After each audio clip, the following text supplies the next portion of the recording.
Hello សួស្តីអ្នកនរគ្នា welcome back ជួបខ្ញុំទៀតហើយខ្ញុំចេញមួយស្វាគមន៍មកកាន់វីដេអូថ្មីដែលវីដេអូនេះផងដែរគឺខ្ញុំមកនិយាយតទៅជាមួយនឹ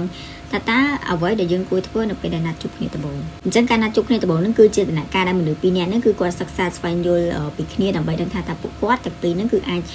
ចសាងចំណងស្នេហាហ្នឹងទៅមុខបានឬក៏អត់ឬក៏យើងត្រូវប្រឈប់ធំហ្នឹងអញ្ចឹងការណាត់ជួបដំបូងភាគច្រើនគឺអាចប្រព្រឹត្តទៅបាននៅតាមកាហ្វេឬក៏នៅភោជនីយដ្ឋានហុងកុនឬក៏ទីកន្សានគេទាំងពីរហ្នឹងគឺតែងតែគាត់ស្លៀកពាក់ស្អាតបានត្រឹករៀបចំរឹកពីឲ្យបានល្អដើម្បីធ្វើឲ្យម្ខាងហ្នឹងគឺមានអារម្មណ៍ថាស្រឡាញ់ចូលចិត្តអីអញ្ចឹងទៅហើយយ៉ាងណាមិញបើសិនជាយើ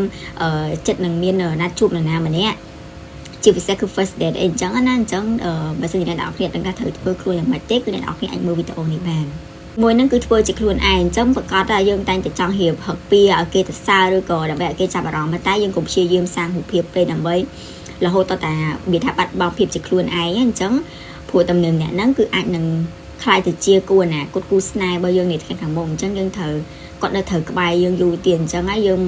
ងមិនអាចធ្វើច្រឹករឹកពីវាថាខ្លាំងដាក់គាត់ទេអញ្ចឹងយើងត្រូវធ្វើអីដែលជាខ្លួនឯងហើយបើសិនជាគេអត់ចូលចិត្តទេគឺគេនឹងបង្ហាញចេញមកច្បាស់ឬក៏ប្រាប់យើងតាមត្រង់អញ្ចឹងណាមុននឹងចូលដល់ចំណុចទី2អញ្ចឹងខ្ញុំសូមណែនាំអ្នកគ្នាចំពោះអ្នកដែលគាត់មានបញ្ហាសក់មិនថាសក់ខូចសក់ជ្រុះឬក៏មានចង់ឲ្យសក់អ្នកនរគ្នាឆាប់ដូរវិញគឺអ្នកនរគ្នាអាចសាកប្រើជាមួយនឹង spray បាញ់សក់ Hela បាននិយាយទៅគឺអាចកាត់បដិសក់និងបាច់សក់ឈុំ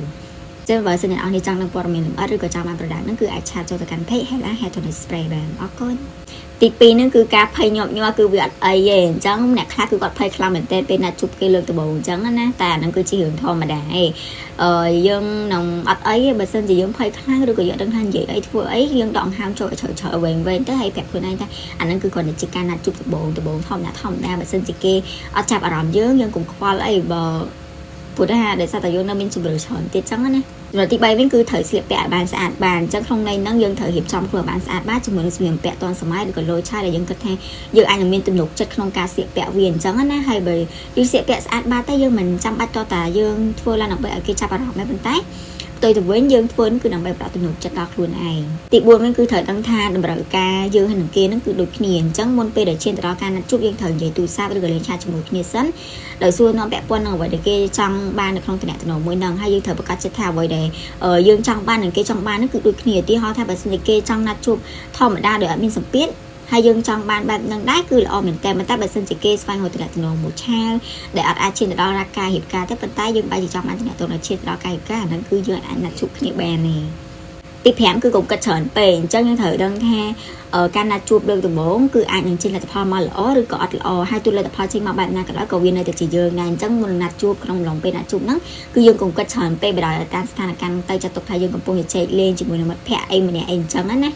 ាហើយទី6វិញគឺយើងនិយាយពីនេះពីនោះជាជាងយើងអង្គុយស្ពាគ្នាអញ្ចឹងគ្រប់គ្នាតែងតែគិតថាការណាត់ជួបដំបូងហ្នឹងគឺភាគីទាំងសងខាងហ្នឹងត្រូវតែអង្គុយសួរសំណួរគ្នាពីនេះពីនោះដោយតែសម្ភារការងារអីអញ្ចឹងទៅតែធៀបទៅគឺយើងអត់គួរធ្វើបែបហ្នឹងទេព្រោះយើងមិនត្រូវបន្តសួរសំណួរគ្នាទៅវិញទៅមកអញ្ចឹងរហូតទេគឺបរិយាកាសសម្ងាត់ហ្នឹងទៅតាមផ្លូវរបស់វាទៅគឺត្រូវតែមានការជជែកទៅលើរឿងតូចតាចឬក៏រឿងកាត់ឡើងនៅជុំវិញខ្លួនយើងអីអញ្ចឹងណាទី7វិញគឺកុំខ្លាចក្នុងការនិយាយពីខ្លួនឯងអញ្ចឹងយើងមិនចាំបាច់ខ្វល់ខ្វាយថាដៃគូគិតមកជេរនៅផ្សារយើងហើយនឹងគាត់ហ្នឹងគឺយើងកំពុងស្ថិតនៅក្នុងដំណាក់កាលស្វែងយល់ពីគ្នាអញ្ចឹងយើងអាចនិយាយរៀបរាប់ពីខ្លួនយើងពីចំណងចំណូលចិត្តរបស់យើងថាអ្វីគឺជាក្តីសម័យរបស់យើងនិងអ្វីដែលផ្សេងច្រើនទៀតទី8វិញគឺកុំតម្លើងរឹកខ្លាំងពេក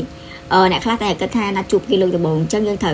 ធ្វើហឹកពីកាច់រៀងកាច់ហឹកអីឲ្យលយឆាយអីអញ្ចឹងតែទៀតទៅការធ្វើបែបហ្នឹងគឺជាការអួតអាងពីខ្លួនឯងជ្រុលពេកអញ្ចឹងធ្វើឲ្យដៃគូរបស់យើងហ្នឹងគឺគាត់រៀងណាយចិត្តដែរហើយចំណុចទី9វិញគឺធ្វើឲ្យខ្លួនឯងហ្នឹងសប្បាយរីករាយអញ្ចឹងនេះគឺជាចំណុចសំខាន់មួយក្នុងការណាត់ជួបលើកដំបូងគឺត្រូវតែធ្វើឲ្យខ្លួនយើងហ្នឹងសប្បាយរីករាយដូចជាការទៅដើរលេងជាមួយនឹងមិត្តម្នាក់អញ្ចឹងបើសិនជាយើងរីករាយខ្លាំងដែលគូណាត់ជួបរបស់យើងក៏គាត់រីករាយតាមនឹងដែរអញ្ចឹងធ្វើឲ្យតំណែងមួយហ្នឹងរវាងគាត់ហើយនឹងយើងហ្នឹងគឺកាន់តែមានភាពវិជ្ជមានច្រើនតែអូមីនេះគឺមានប៉ុណ្្នឹងទេអញ្ចឹងអ្នកនរគ្នាមានចំណុចអីអាចខមមិននៅខាងក្រោមវីដេអូបន្ថែមបានអញ្ចឹងបើសិនជាអ្នកនរគ្នាកំពុងមានបញ្ហាសក់ខូចសក់ជ្រុះហើយចង់ឲ្យសក់ដូរវែងលឿនបំបត្តិរកបញ្ហាសក់បែកចុងសក់ឆេះហើយនឹ